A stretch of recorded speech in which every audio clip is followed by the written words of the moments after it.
Students, how are you all? I hope you all are fine. Today we'll see standard 7th and subject Gujarati. In that, chapter number 10. In the previous video, part 1, we have seen question number 1. Today we'll see main question number 2. નીચેના પ્રશ્નોના બે ત્રણ વાક્યોમાં ઉત્તર લખો. રવિનું મોં કેમ લટકી પડ્યું? જવાબ છે રાજાએ આદેશ આપ્યો હતો કે ડુંગર પર મંદિર બંધાશે.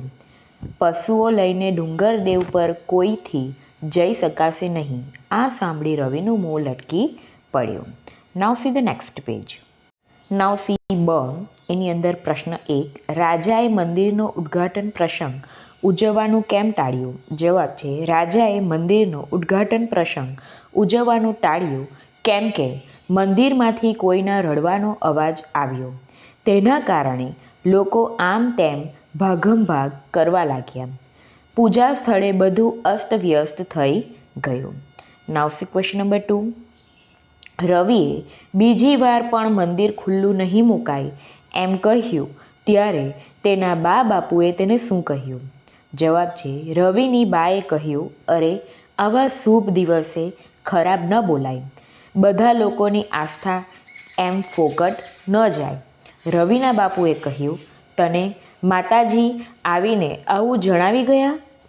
આવું ફરીથી બોલીશ તો તારા ટાટિયા ભાંગી નાખીશ. પ્રશ્ન 3.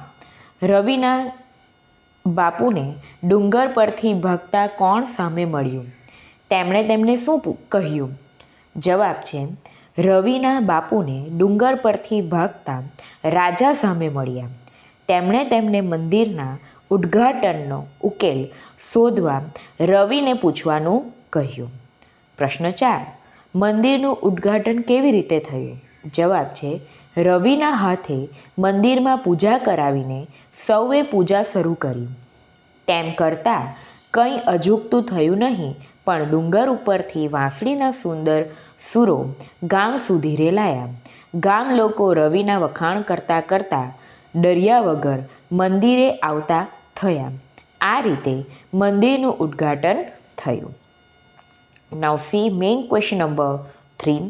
નીચેના પ્રશ્નોના ઉત્તર લખો. એની અંદર પ્રશ્ન 1.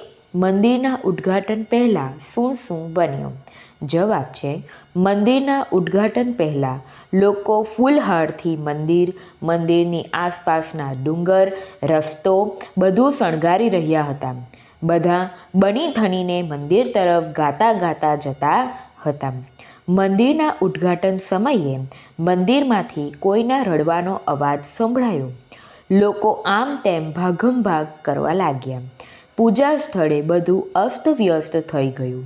બીજી વાર મંદિરના ઉદ્ઘાટન સમયે જોરદાર પવન ફૂંકાયો અને મંડપ ઉડી ગયો. મંદિરમાંથી વિચિત્ર અવાજ આવવા માંડ્યા. ડુંગર પરથી પથ્થર ગબડવાના અવાજ આવ્યા.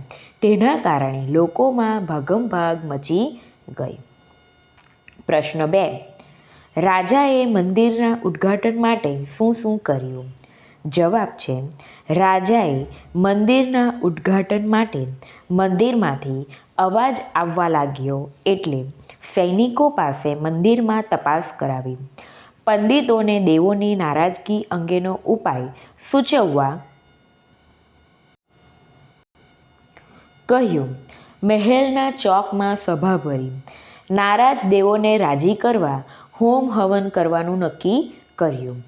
રવિને રોજ બકરીઓ લઈને ડુંગર પર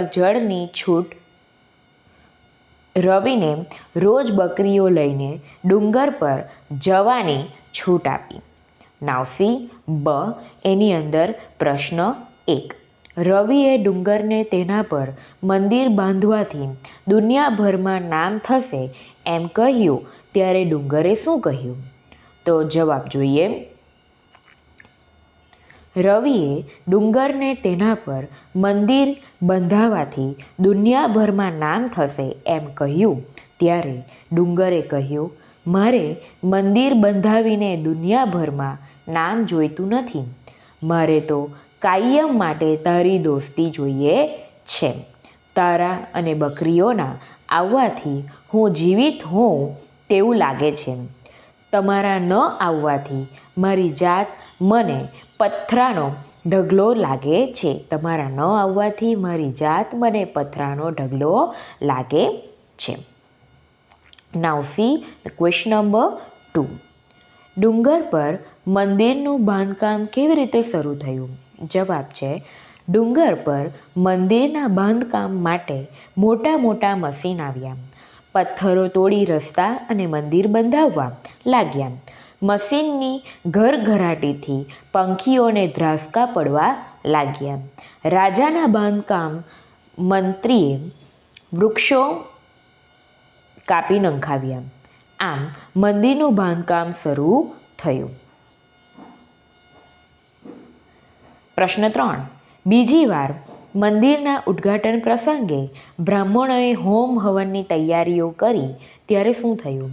તો જવાબ જોઈએ. બીજી વાર મંદિરના ઉદ્ઘાટન પ્રસંગે બ્રાહ્મણોએ હોમ હવનની તૈયારીઓ કરી ત્યારે પવન ફૂંકાવા લાગ્યો. મંડપ ઉડી ગયો. મંદિરમાંથી વિચિત્ર અવાજ આવવા માંડ્યા. ડુંગર પરથી પથ્થરો ગબડવાના અવાજ પણ આવ્યા અને લોકોમાં ભાગમભાગ મચી ગઈ. હવે આપણે પ્રશ્ન ક્રમાંક 4 છે મેઇન ક્વેશ્ચન નંબર 4 એ આપણે પાર્ટ 3માં જોઈશું. Stay safe, stay healthy. Okay, by.